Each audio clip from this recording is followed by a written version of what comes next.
Le 12 mars 2026, Lyon accueillait la 7e édition des Matinées de l'intégration. Un rendez-vous consacré aux évolutions des technologies dans les espaces tertiaires et les bâtiments connectés.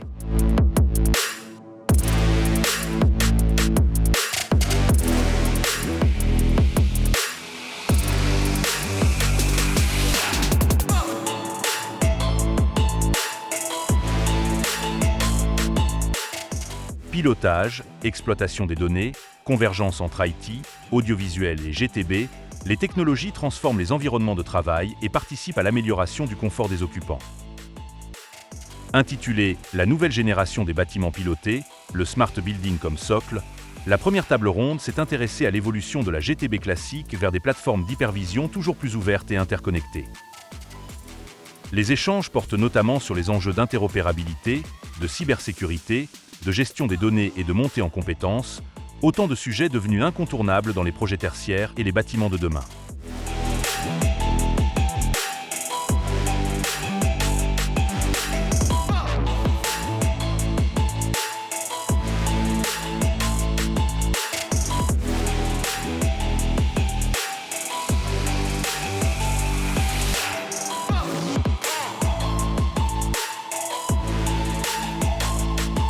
Bonjour à tous. Alors, comme le disait Lucien à chaque fois, donc, ce qu'on fait là, c'est un moment où on va essayer d'échanger sur un sujet autour des métiers de l'intégration au sens large. On le fait là, mais c'est aussi diffusé effectivement en vidéo sur YouTube. Et donc, on essaiera de pouvoir construire cette discussion ensemble. L'idée, c'est de vous présenter tour à tour, Jérôme et Philippe, dire un petit peu qui vous êtes et dans quelle société vous travaillez et quelle direction euh, vous voulez donner à cette discussion. Ok. Alors, je commence. Jérôme, Ouais. vas-y. Bonjour, Jérôme Lotte, donc directeur général délégué pour Distech Controls en Europe. Juste avant de parler de Distech, dans mon parcours, parce que je pense que je suis au bon endroit, donc j'étais intégrateur avant. Donc c'était l'intégration sur Lyon. On a fait quelques bâtiments, qui est tout près, la Tour In-City notamment. C'était un des gros bâtiments emblématiques pour ma société d'intégration. Et j'avais un fournisseur qui s'appelait Distech Controls. Voilà. Donc voilà, en intégrant plusieurs marques connues dans le milieu de la GTC. Maintenant, parlons de Distech Controls. Donc, Distech Controls, c'est une société qui a 30 ans et qui, à la base, ça c'est peu connu, était un intégrateur. Ce n'était pas du tout une société qui faisait des produits de GTC. De 95 à 2000, ils ont intégré des produits du marché. Donc, c'est une société canadienne, donc à Montréal, Brossard exactement. Et au bout de 4-5 ans, ils se sont dit, bon, bah, les produits qu'on distribue et qu'on installe, c'est pas très adapté, donc ce sera pas compliqué d'essayer de faire un peu mieux. Donc du coup, là, ils se sont dit, on va se lancer dans des produits, dans la fabrication depuis le début. Alors, 2000, c'est vieux et pas vieux. Ça a permis de commencer sur des protocoles ouverts. Donc à l'époque, c'était le Loanworks. Donc une gamme entièrement basée sur du Loanworks pour avoir une approche, une ADN d'ouverture, ça c'est important. C'est ce qui nous amène encore là où on est aujourd'hui, donc c'est l'ouverture. Et le deuxième volet, donc ça c'est le volet technique, ouverture importante. Et le deuxième volet, c'est commercial, c'est une approche indirecte. Donc c'est depuis le début à travers un réseau d'intégrateurs. Distech, ça a toujours été, et c'est toujours le cas, et c'est toujours la vision, c'est 0 € de programmation de mise en service et de contrat de maintenance, c'est uniquement la vente de produits. Donc on est des experts de la solution de GTB, on n'est pas des généralistes, donc si on ne vend pas nos produits, ce qu'on appelle des boîtes bleues, mais il y a tout le logiciel qui va autour, eh ben on ne vend rien d'autre, on ne va pas se rattraper avec des autres composants du bâtiment. Donc c'est pour ça qu'on doit être innovant, on doit être différent et on doit sans cesse lancer des nouveautés. Donc implantation 2000 de LON, 2005 BACnet MSTP, donc un standard plutôt au niveau de la supervision. Et ensuite 2010 implantation en Europe par l'achat d'une société qui était à Brinda. Et depuis 2010, une grosse modification, cette société était spécialisée dans le multimétier et dans le tertiaire, le grand tertiaire, donc gestion CVC, store, éclairage, détecteur de présence, capteur d'ambiance, etc. 2010 et ensuite 2015, année importante, doublement importante, qui est le rachat par un groupe américain qui s'appelle Equity Brands, qui est une société qui a plus de 125 ans, qui fait spécialisée dans l'éclairage. Donc qui cherchait une société spécialisé dans le smart building pour apporter de l'intelligence, de la connectivité. Donc on travaille toujours pour Acuity, on collabore de très près. Et ça nous a permis de développer et de lancer des nouveaux produits, dont notamment en 2015 aussi la gamme Eclipse, qui est une gamme qui est très importante pour Distech et qui est la particularité, qui était très visionnaire en 2015, d'avoir cette double ouverture OT et IT. Donc moi j'aime bien dire que c'est un gros objet connecté qui a repris tous les protocoles ouverts du bâtiment, donc on est de là, donc ça tombait bien. Donc le backnet, le Modbus, enfin tout ce qu'on connaît dans le milieu classique du bâtiment. Et on va revenir après, je pense dans les enjeux qu'on va discuter après, c'est le côté natif. Je pense que la nativité des informations, c'est le côté capital des choses. Parce que tous les systèmes peuvent ouvrir des données, mais à quel prix matériel, de licence, d'intégration, de maintenance, etc. Tout le monde peut tout faire, ça c'est clair, mais comment et à quel prix, ça c'est autre chose. Donc, et depuis le début, ça ouvre dans le milieu de l'outil, ces protocoles-là. Et la grosse nouveauté, donc on en parlait tout à l'heure au café, c'est né sur un cœur Android qui a évolué depuis, et ce qui nous a permis d'avoir cette ouverture du monde de l'IT nativement. Et une architecture base qui est en REST API. Donc REST API avec des ouvertures de web services. Donc un intégrateur va programmer une pièce comme ça, donc ça va communiquer avec la GTC, tout va bien. Et automatiquement, sans même qu'il s'en rende compte, il va exposer des milliers de web services à disposition pour aller justement se lier au système de réservation de salles, se lier au système de géolocalisation, etc. Donc c'est ça qui a fait la grosse différence de Distech à partir de 2015, c'est cette ouverture dans les deux mondes-là, et bien sûr basée sur l'IP, donc complètement IP dans ces deux domaines-là. Et ça fait Voilà. totalement le fil rouge avec Philippe qui va pouvoir se présenter. Voilà, le lien pourrait être questionnant par rapport à Théos qui vient de chez Sony, mais en fait, tout ce qui vient d'être dit là, je pense que ça résonne totalement. Ah, effectivement, Philippe Révillon, j'ai eu la chance d'avoir repris Théos il y a maintenant 1 an. J'ai repris la partie commerciale pour l'Europe du Sud. Et en fait, l'histoire, c'est après 21 ans chez Sony, donc j'ai participé à la fondation, on va dire, de Théos, qui était une solution qui était au départ faite pour vendre des écrans. Donc l'idée, c'était de créer un peu du lien de solutions pour nos écrans chez Sony, donc pour permettre de raconter un peu une histoire, plus que, je dirais, le nombre de connectiques HDMI ou la qualité d'image qui était excellente déjà chez Sony, évidemment. Mais effectivement, il fallait qu'on trouve un peu une solution un peu complémentaire. Alors ça a commencé par la fiche dynamique qu'on intégrait directement aux écrans.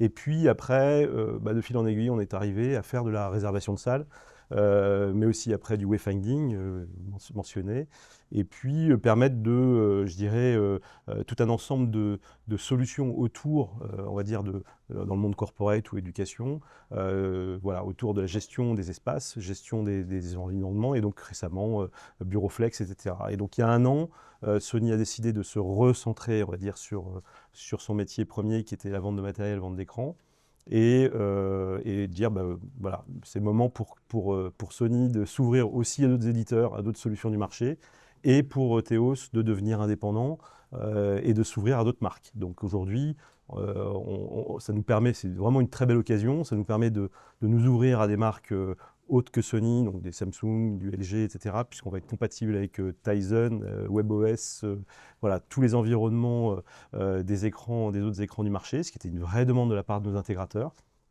Et puis ça permet aussi de continuer alors, un développement. Alors pour revenir un peu sur le thème d'aujourd'hui, ça fait très longtemps que sur Théos, on fait de la supervision sans, entre guillemets, nécessairement le brander, on va dire, le marketer directement. Puisque effectivement, on maîtrisait les écrans, on maîtrisait notre matériel, on maîtrisait aussi, je dirais, des espaces, donc on avait des informations qui étaient remontées, ça nous permettait de sortir des statistiques, ce qui était aussi une vraie demande de la part de services généraux ou services informatiques, pour dire, écoutez, on a des espaces, ce serait bien qu'on nous remonte des informations sur le taux d'occupation des salles, sur voilà, beaucoup d'informations sur le bâtiment.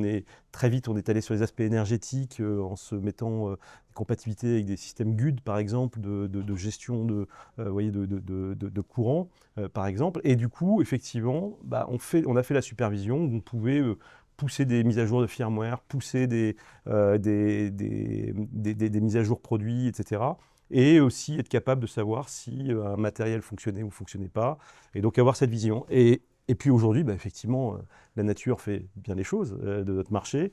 On se retrouve dans une situation où tout ça, c'est en train de se rapprocher de plus en plus. GTB, Smart Building. Donc voilà, moi je pense qu'on est à ce moment, on va dire, du métier où ça fait 20 ans qu'on parle de convergence sur IP.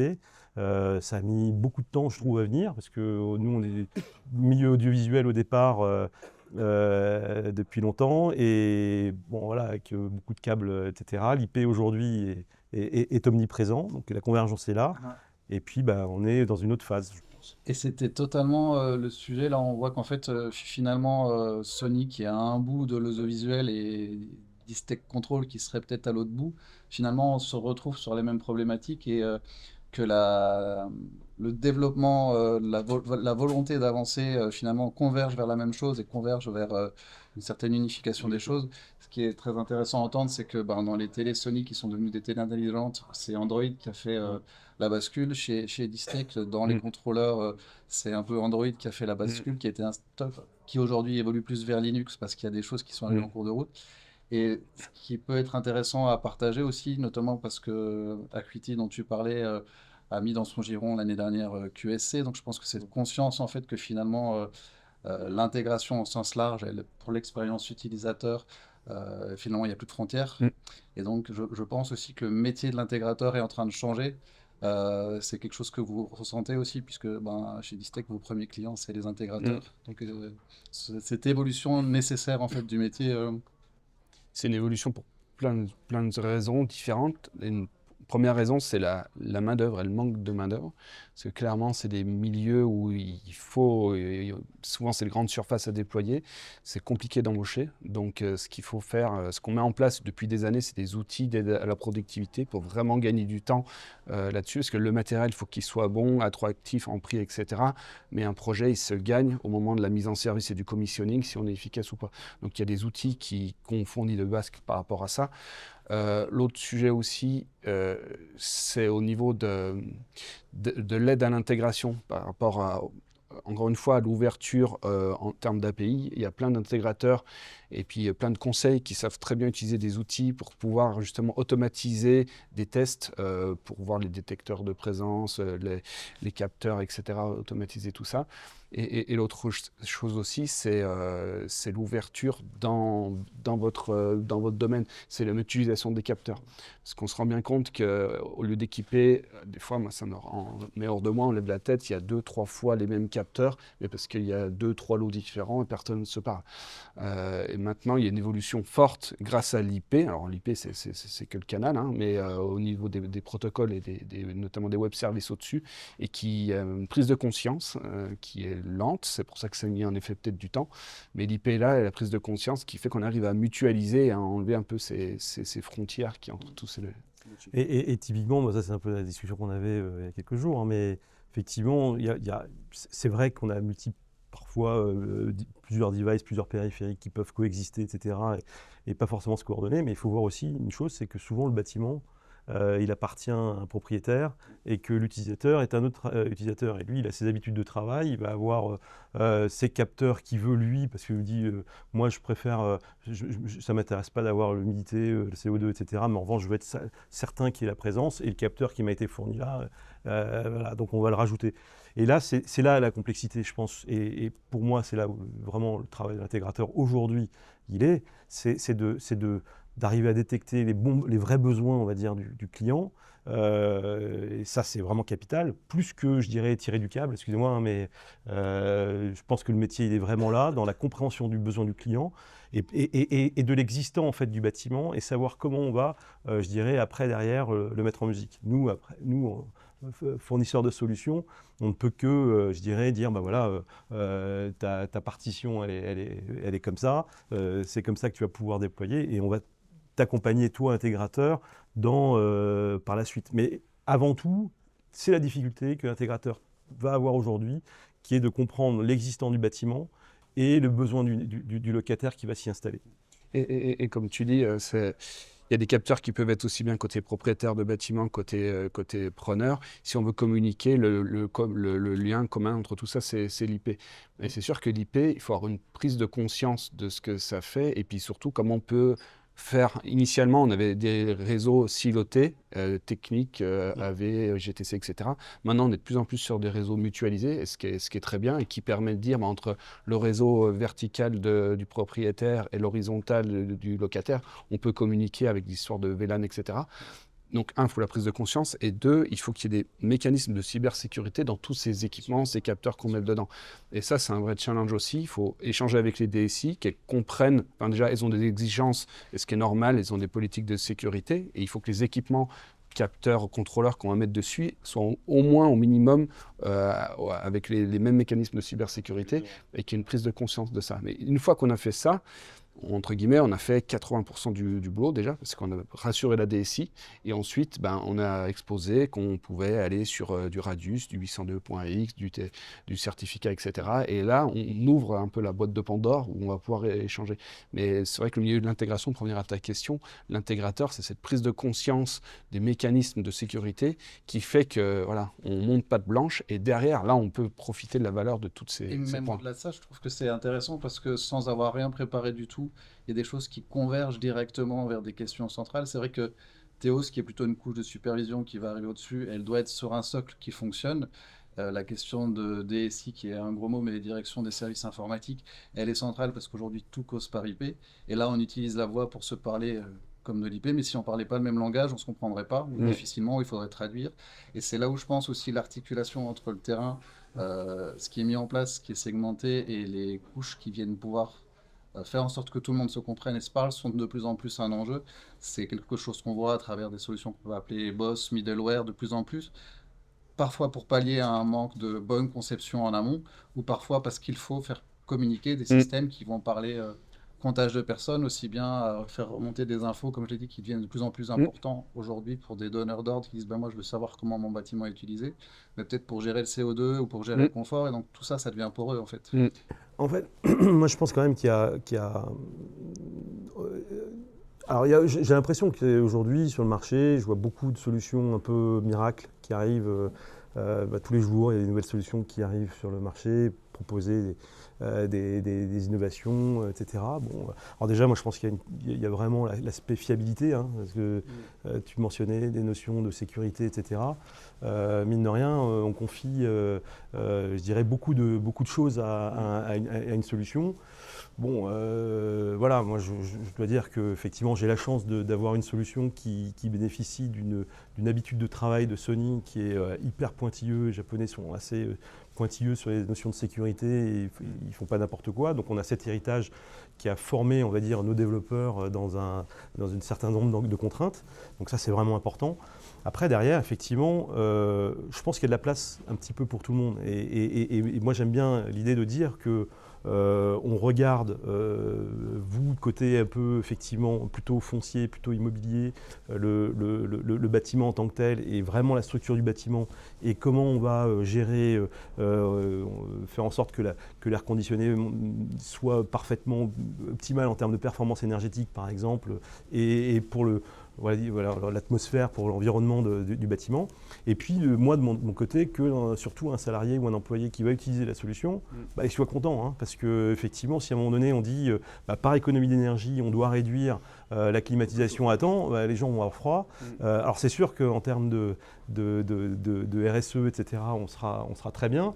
Mais finalement, si les employés ne viennent plus au bureau parce que, finalement, voilà, donc, il y a un moment donné, je pense qu'on a chacun nos expertises. Et on a l'avantage aujourd'hui d'avoir l'IP qui est au milieu, qui nous permet de communiquer. Et je trouve que c'est ça qui est intéressant aujourd'hui. On a des solutions. Comment est-ce qu'on fait pour justement parler ensemble? Distech est bon dans son métier, effectivement, je dirais sur la gestion du bâtiment en tant que tel. Moi, je crois être bon sur la partie gestion des espaces de réservation, d'utilisation pour les employés.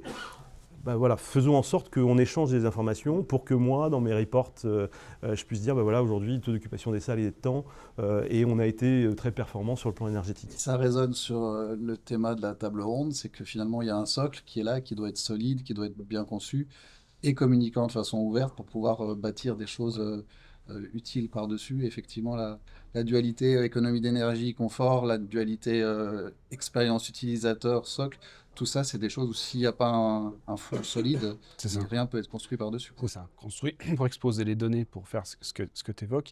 Et je reviens juste sur le métier de l'intégration. Je parlais des outils qui sont importants. En fait, ce qu'il faut bien voir, c'est qu'il y a une belle opportunité de glissement de la valeur du savoir-faire de l'intégrateur. Historiquement, c'est pour claquer des points, c'est pour tester de la communication, c'est des choses assez répétitives sans vraiment de valeur ajoutée.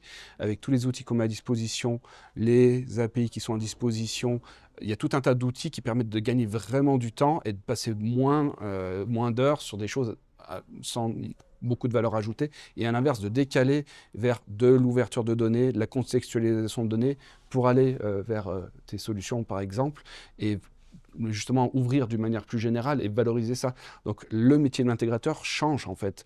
On peut se dire, certains constructeurs comme Distech, c'est vrai que nous, on met beaucoup de choses à disposition qui font gagner du temps par rapport à ce qu'ils faisaient il y a quelques années. On pourrait se dire, ouais, bon, qu'est-ce qu'on va faire demain, puisque c'est de plus en plus facile à mettre en service. Mais non, à l'inverse, c'est une opportunité, parce que le coût horaire d'un intégrateur qui va claquer du point versus mettre à dispo des données contextualisées en MQTT pour ta solution, c'est pas la même chose.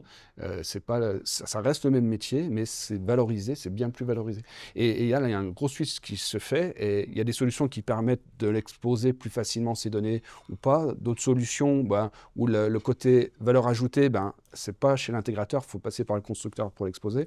Encore une fois, nous, on est vraiment sur des choses très distribuées, très edge, très flat IP, et on ne se pose pas la question en disant à quel moment j'expose les données. Non, à n'importe quel endroit, n'importe quel nœud peut exposer les données et échanger. Et la même logique chez vous, tu me disais que finalement la notion d'API de communication, c'était l'essence même, parce que ça, vous l'avez compris très tôt. Exactement. Et alors ça, c'est vrai que c'est un peu la chance. Je ne sais pas s'il y a peut-être un grand horloger de l'informatique, de l'IT qui a organisé ça, mais effectivement, et puis la bonne nouvelle pour les intégrateurs aujourd'hui, c'est qu'enfin, intégrateur audiovisuel, parce que on vient tous de ça, intégrateur audiovisuel, enfin il a un langage avec les DSI. Pendant des années, les DSI, finalement, ils prenaient de plus en plus de place dans les projets immobiliers, dans les projets d'intégration. Aujourd'hui, maintenant, on commence à avoir des sujets qui sont communs avec les DSI et sur lequel vous avez une expertise en tant qu'intégrateur, que le DSI n'a pas forcément lui. Donc là, ça devient vraiment intéressant. Et moi, je trouve qu'avec nos solutions, c'est un vrai plaisir régulièrement en fait, de me retrouver avec en face de moi un intégrateur audiovisuel, un DSI, quelqu'un de la communication, des services qui ne parlaient jamais ensemble, qui ne se comprenaient pas, qui se voyaient peut-être à la cantine et qui mangeaient à des tables séparées, qui finalement, à un moment donné, se retrouvent à dire la DSI me permet, moi, équipe communication, de mieux communiquer auprès de mes équipes. Et puis le DSI, lui, il va trouver la possibilité aussi, il a plus de budget souvent que la communication. Par exemple, vous voyez, ça crée beaucoup de liens entre les... C'est assez fascinant parce qu'en fait, si on prend du recul sur tout ça, finalement, au cœur des appareils Sony ou au cœur des appareils Distech, Sony ou autre, aujourd'hui au cœur du matériel en fait, c'est de l'informatique. C'est-à-dire que globalement, c'est un petit ordinateur sur lequel on a construit. Et donc les métiers se rencontrent de fait parce que les gens qui sont du monde de l'informatique dans l'entreprise sur des questions de sécurité de réseau, de résilience de l'écosystème, on commence. Les intégrateurs qui ont compris en tout cas, parce que comme tu le disais, il y a un mouvement qui doit se mettre en marche parce que la valeur ajoutée, on le voit, le métier de comptable, le métier de juriste, il est en train de changer à toute vitesse parce qu'il y a des réalités qui sont là. Le métier de l'intégration va changer aussi. Donc, la part de l'humain, par contre, elle sera toujours importante. Et le fait que des humains commencent à se parler plus, je pense que c'est plutôt une bonne nouvelle. Il faut toujours chercher, en fait, l'opportunité. Je dirais là-dedans, c'est vrai que tout changement est compliqué, mais à un moment donné, il y a toujours il y a une opportunité. Et je pense que c'est celui qui voit l'opportunité qui est gagnant à la fin. Voilà, donc... Et jouer l'ouverture, la collaboration. Je pense que les systèmes ouverts ont plus de chances de gagner que des systèmes, on va dire, un peu plus holistiques. Exactement. Ouvert et sécurisé, parce que je t'ai entendu parler tout à l'heure, par exemple, de 802.1x. Alors, c'est un peu un gros mot pour certains, mais c'est la capacité à un appareil de s'authentifier finalement pour avoir accès au réseau. On voit que dans le monde bancaire, dans le monde du bâtiment, ça commence à être une prise de conscience parce que voilà, c'est une surface d'attaque, les technologies du bâtiment et les Mm. technologies audiovisuelles qui, au-delà de la segmentation qui fait que les autres réseaux sont protégés, font aussi qu'un bâtiment, s'il n'y a plus de chauffage ou s'il y a plus ou s'il y a plus, les portes s'ouvrent plus parce qu'il y a eu une C'est faille, ça. devient critique en fait. Et je pense que c'est Ouais. partagé aussi bien d'un Ouais. côté que de l'autre, quoi. Alors là-dessus, je pense qu'il y a quand même depuis longtemps des méthodes. Bon, parce qu'effectivement, ouvrir son bâtiment complètement à l'IP, en tout cas au cloud, je pense que c'est un peu risqué peut-être, d'une certaine manière. Enfin, il y a possibilité de bloquer. C'est pas forcément toujours nécessaire. En revanche, c'est vrai que ça fait des années que pour les systèmes de visioconférence, etc., on avait l'habitude de, je dirais, créer aussi des VLAN qui soient vraiment fermés, qui permettent je dirais, de sécuriser les communications. Bon, voilà, et puis nous, par exemple, dans nos solutions, on sait faire du cloud, évidemment. Notre solution fonctionne très bien en cloud et nos tablettes vont se connecter au cloud pour pouvoir communiquer directement. C'est beaucoup plus simple en termes de maintenance et nous en termes de support. Mais bien sûr, on continue à faire du on-prem, notamment parce qu'on a des clients, des GSE par exemple, vous voyez, où typiquement, vous les ouvrez pas sur le cloud, c'est fermé, et nous, on n'a pas d'accès, hors de question. Par contre, j'ai entendu quelque chose tout à l'heure et je pense qu'il résonne là aussi, c'est que l'écosystème doit être à jour et ça fait aussi partie d'un socle solide et la capacité à aller pousser du firmware, à aller maintenir un écosystème. En fait, c'est des questions qui se posaient pas hier, c'est même des fois des choses qui faisaient peur. L'intégrateur disait, je ne veux pas mettre à jour parce que si ça se trouve, il faut tout recommencer. Et donc, il y a une maturité qui arrive là-dessus aussi. On en revient au métier d'intégrateur qui change et au rôle du fournisseur de solutions qui, même légalement, aujourd'hui, avec des European Data Act et des Nice et compagnie, doivent maintenir un écosystème en place. Et donc, je l'ai entendu des deux côtés, hein, on a la capacité de faire du device management. Et ça, je pense qu'en termes de socle du smart building, c'est quelque chose qui doit être vraiment compris aujourd'hui. C'est ça, en effet, le software, l'évolution du software, en effet, une sous-station fonctionnaire, ça marche, j'y retourne pas pendant 10 ans, surtout j'y touche pas. Maintenant, on voit que la mentalité change, on a tous un smartphone dans la poche, si on ne le met pas à jour pendant un an, on aura des petits soucis. La voiture, ça devient la même chose, tout devient la même chose, donc c'est pour les fonctionnalités qui arrivent, et puis surtout par rapport aux évolutions de la sécurité notamment. Et ça commence à rentrer plus dans les mœurs. C'est lié aussi aux architectures, en effet, cloud et edge, puisque souvent on a le choix entre les deux. Et pour rejoindre le device management, il y a souvent deux approches. C'est soit une solution edge, une solution cloud, on fait une communication entre les deux, on s'échange des données. C'est une approche qui existe. Il y a une autre approche qui est de dire on a un firmware et ce firmware, on peut l'héberger sur différentes plateformes. Ça peut être un gros serveur cloud, ça peut être on-prem, ça peut être un contrôleur, ça peut être un équipement IoT. On est plutôt dans cette approche-là de choix de déploiement de plateformes. Ce qui fait que le côté device management devient quelque chose de complètement transparent, puisqu'en fait, qu'on a déployé un firmware dans du Edge, on a une plateforme cloud, là, on a toute une gestion de parc qui est possible en disant j'ai tant de clients, tant de bâtiments, tant d'étages, tant d'équipements par étage, on sait les firmwares en temps réel, on peut gérer les configurations, on peut charger les codes, on peut faire des accès distants. Encore une fois, pour la sécurité, des accès distants plutôt en point, pas forcément ouvrir du VPN, parce que VPN c'est sympa, mais ça ouvre sur le segment, tandis que si on sécurise de point à point, ça évite de faire potentiellement des failles. Donc toutes les notions de device management, c'est quelque chose qui est très important pour comme on dit, les ajouts de fonctions, la gestion des certificats, c'est des choses sur lesquelles on travaille, puisque quand on veut faire du 802.x, justement pour avoir du cryptage, ou dans la GTC, plutôt du BACnet SC, c'est un protocole plus OT, et là il faut des certificats pour chaque équipement, soit un certificat commun, soit un certificat unitaire par équipement.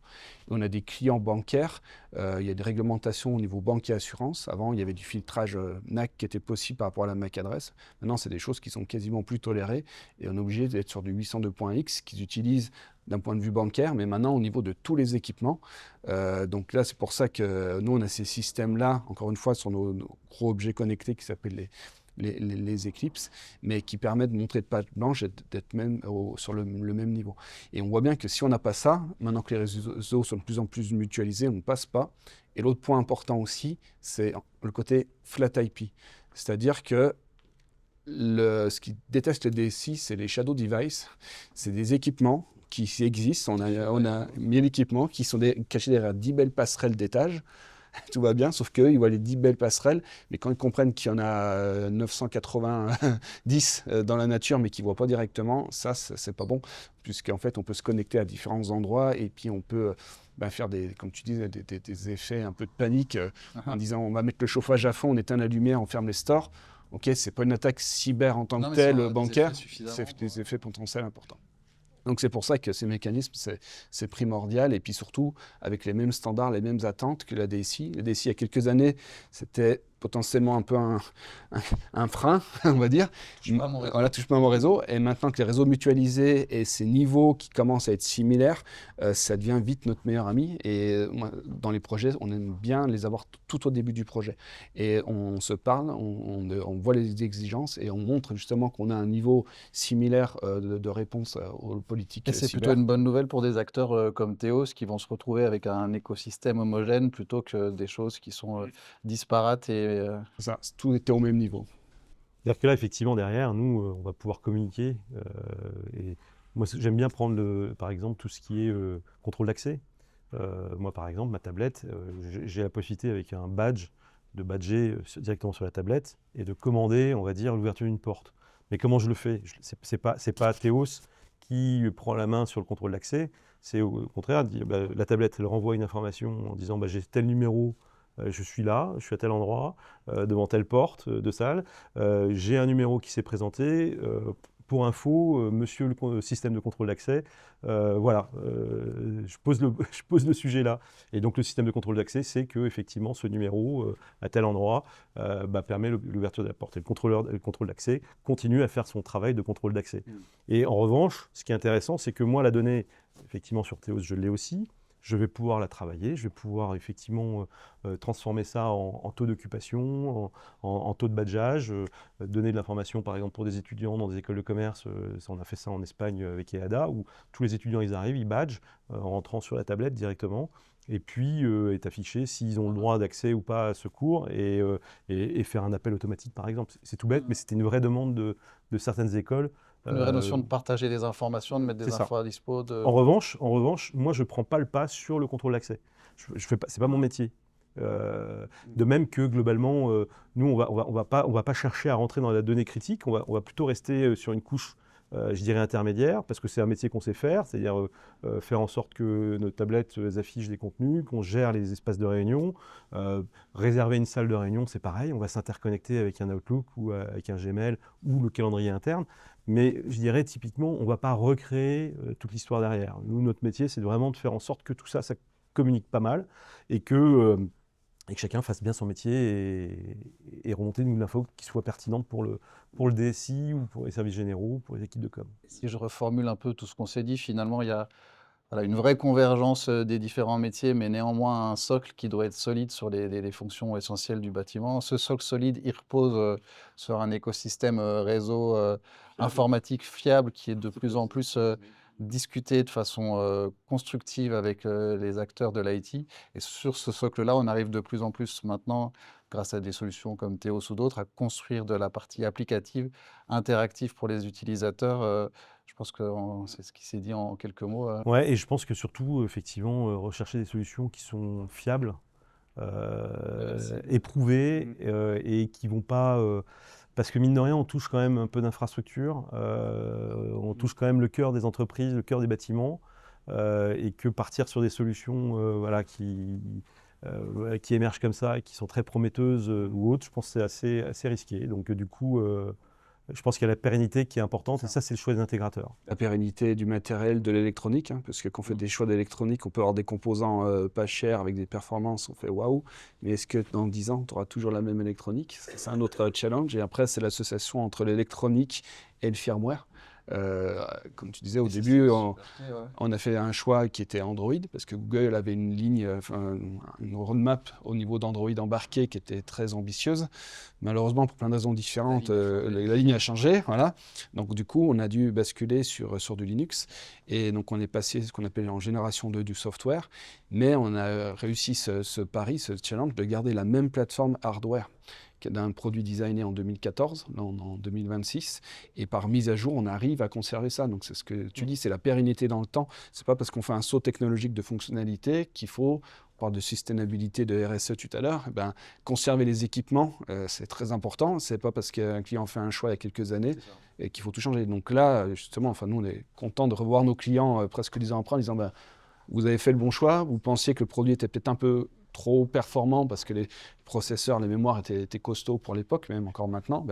Côté futur prouve qu'on faisait un peu, on peut dire c'est un peu marketing, mais c'est une vraie réalité parce que 10 ans après, on garde tout. Et le mot qui a été utilisé, enfin le nom qui a été utilisé, qui alors parle peut-être à beaucoup et peut-être moins à d'autres, quand tu dis Linux, et ça résonne avec ce que tu dis, c'est que globalement, et c'est un constat très partagé, là je sors un tout petit peu de ma casquette d'animateur, mais plutôt de conseil, où la réversibilité et la résilience des installations, c'est quelque chose de clé. Forcément, un choix de matériel, il est peu réversible et donc il doit être le plus ouvert et le plus durable possible et basé sur des standards ouverts.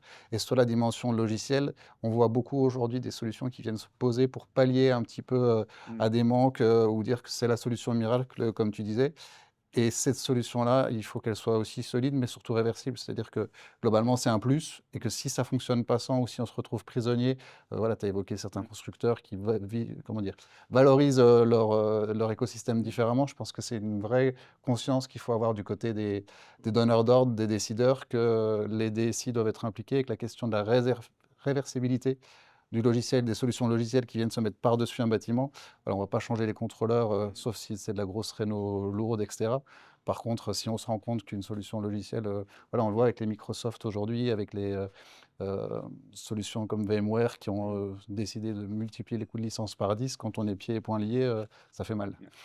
Et c'est pour ça que nous, là aujourd'hui, sur Théos, on est multiplateforme, comme je le disais tout à l'heure, hein, multimarque d'écran. On parle beaucoup d'écran parce qu'effectivement, c'est les écrans qui sont les plus visibles chez nous, mais tout ce qui est, on est compatible sur Windows aussi, ça c'est nouveau, et Linux on le disait, mais sur Windows, on revient même du Windows parce qu'il y a encore quelques besoins en Windows assez particuliers, assez spécifiques, et du coup, ok, pas de problème, il n'y a pas de discussion, on sait s'adapter, et du coup, ça rend complètement la solution réversible.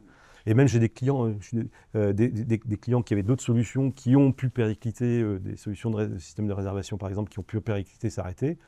Écoutez, moi j'arrive, je dis, écoutez, moi ma solution, si vous voulez du on-prem, je vous mets un serveur, mais sinon en cloud, en quelques heures, on va dire, nous on a complètement transféré le système d'un système ancien vers le nôtre, parce que effectivement c'est plutôt assez simple à mettre en place. On en parle après. Et par rapport à ça, ça me fait penser, en 2017, lors d'IBS, on avait lancé justement la gamme Eclipse qui était contrôleur connecté. Et en parlant de données, j'avais pris cet exemple la question était justement, est-ce que les données sont ouvertes? Parce qu'on parle de ça, récupérer des données, rajouter des solutions par-dessus, etc. Il y en a un peu dans tous les sens. Moi, ce que j'aime bien dire, c'est le test de la table. Tu prends une table, tu prends l'équipement qui est censé être ouvert et tu prends l'application qui est censée consommer les données pour faire quelque chose. Et après, comment tu fais concrètement pour récupérer les données? Et là, en fait, on voit tout de suite si c'est vraiment ouvert. L'idéal, enfin, nous, c'est ce qu'on ouvert et publiquement documenté. Exactement. Est-ce que les données sont vraiment dans l'équipement ou pas? Bon, ok. Ensuite, est-ce que l'authentification, la partie sécurité, accessoirement, est-ce que le code source est ici? Est-ce qu'il y a le nom et le mot de passe? Ça, c'est plutôt pour les bureaux d'études, c'est autre chose, mais c'est quelque chose, moi, qui me rend fou. C'est que sur des projets, parfois, le client achète un produit, il achète l'intégration, mais à la fin, il a ni le code, il n'a pas la clé. Il achète une voiture, tu vas dedans, elle roule, mais par contre, si tu t'arrêtes, ça ne redémarre pas. C'est voiture avec chauffeur, et le chauffeur voilà, coûte cher. Ça. Donc du coup, ça c'est hyper important, ça paraît basique, mais si on n'a pas ça, c'est compliqué pour communiquer plus loin. Donc les codes sources sont à l'intérieur, les adresses IP, les noms, les mots de passe. Et une fois qu'on a ça, il faut en effet que la documentation soit disponible. Est-ce qu'elle est disponible ou pas? Est-ce que c'est documenté? Est-ce qu'il y a une licence? Est-ce qu'il y a des coûts d'utilisation récurrents, etc. Toutes ces questions à se poser là. Est-ce qu'il faut rajouter du matériel, un concentrateur, un logiciel? Est-ce qu'il faut passer par du cloud? Est-ce qu'il faut payer un abonnement chaque mois, etc. Donc ça, c'est des vraies questions, encore une fois, en se disant, on fait un test sur la table et on voit tout ce qu'il faut mettre côté matériel, logiciel, contrat. Et je reviens sur le publiquement documenté, parce que c'est facile, c'est un indicateur en fait. Je pense que ça soit une solution soft, que ça soit une solution cloud, à partir du moment où le distributeur de la solution dit, voilà, mon API là, elle est librement... Alors il y en a qui vont dire, non, mais c'est une faille de sécurité, il faut montrer patte blanche pour y accéder. Je pense qu'il y a pas mal d'exemples, dont Distech, mais d'autres, où les API sont publiquement sur Postman, Swagger et autres, publiquement documentés. Je pense que c'est un bon indicateur de ce qu'est réellement l'ouverture. Est-ce qu'il y a des questions? J'ai vu qu'il y a des envies de questions, des sourires. Lâchez-vous, hein. Oui. Bonjour, Gilles Domotica. Par rapport à vos solutions, vous échangez du coup sur quel protocole? C'est du MQTT? C'est quel genre de choses vous avez mis en place sur vos produits et sur votre solution logicielle? Ça, c'est ma première question. Et la deuxième question, c'est sur votre solution que moi personnellement je ne connaissais pas. J'ai dû voir indirectement. Vous n'êtes pas nombreux, hein. Non, je plaisante. Non, j'ai dû la voir indirectement. J'ai fait un petit peu d'affichage dynamique avec des solutions comme Yodex, je sais pas si ça vous parle, sur le petit. Il y a plein de. Voilà. Et est-ce que vous pensez faire évoluer votre solution vers du solution cloud, des gestions de bâtiments, par exemple, type Thingsboard ou ce genre de choses? Je sais pas si ça va. Gérer un bâtiment. Alors, Thingsboard, c'est une plateforme IoT ouais, qui multi-protocole qui fait remonter les informations vers le cloud. Ouais. C'est pratique et c'est vrai que votre solution pourrait être super intéressante. Ça pourrait être juste une brique supplémentaire un peu plus évoluée que ce qu'il y a actuellement. Et je me demandais si c'est quelque chose que ça pourrait être très intéressant. Alors, pour la première question, effectivement, en termes de communication, il y a plein de moyens de communiquer ensemble. Encore une fois, ce qu'il faut, c'est chercher, dans ma partie à moi, chercher ce qui est vraiment le plus important. Est-ce que, par exemple, j'ai besoin d'aller toucher, par exemple, le backnet directement pour pouvoir communiquer avec Distech? Je ne pense pas que ce soit je pense pas que ce soit essentiel.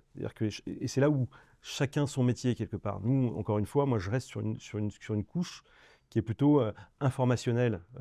Quand je communique avec un système, avec un boss, avec un système de GTB, etc., c'est plutôt informationnel. On va s'échanger de l'information. Oui, mais techniquement, c'est API REST. API. Oui. Vous n'avez pas de. Alors, API, je vais faire un peu l'éventail. Donc, on a du API REST, on a du MQTT, on a du IoT Messaging sur Azure. Ensuite, on a Docker Container, technologie Docker Container. Donc là, vous pouvez créer votre propre image et votre propre conteneur. Et là, pardon? Docker Container, c'est là où vous allez mettre c'est un environnement logiciel. C'est un environnement isolé et du coup, si vous voulez mettre un autre type de connecteur ou un autre type de langage que ceux qui sont par défaut, il y a Docker Container. S'il faut du Greengrass, Amazon ou des choses comme ça, par exemple, il y a un Docker Container, vous pouvez mettre ça. Et là, vous parlez de la solution Distech. Oui, je parle sur la solution. Oui, alors après, API.